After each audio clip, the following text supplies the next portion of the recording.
Ito naman, susubukan ko sa buhok. Kasi nakita ko to sa TikTok. Sabi ko kay Jaja, ibilhan ako nito.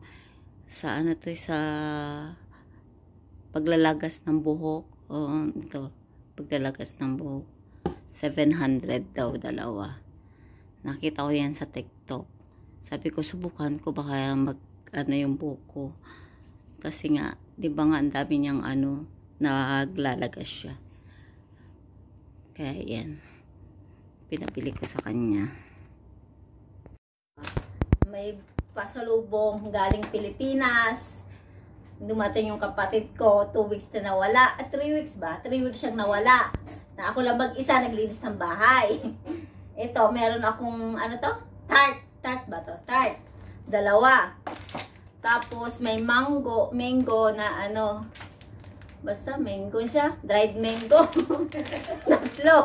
Tapos, yung sabi ko, hilaw na mangga. Aba, nahinog na yung mangga. Ito, masarap to yung mani daw. Mani, ewan ko saan galing.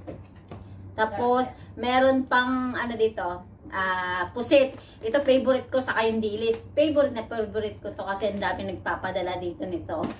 Ayan, merong 2 dilis. 2 dilis at 2 mani. Meron pa akong tapa. May tapa pa. Tapos ito, galing dun sa kaklasiko, kay Menchi.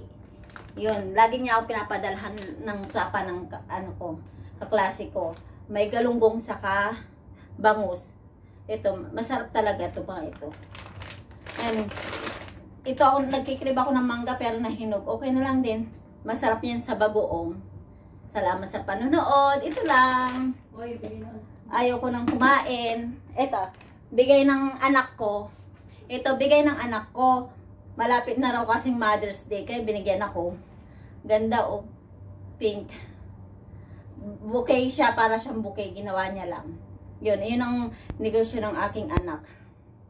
Thank you sa panonood. At ng pasalubong. Ayan.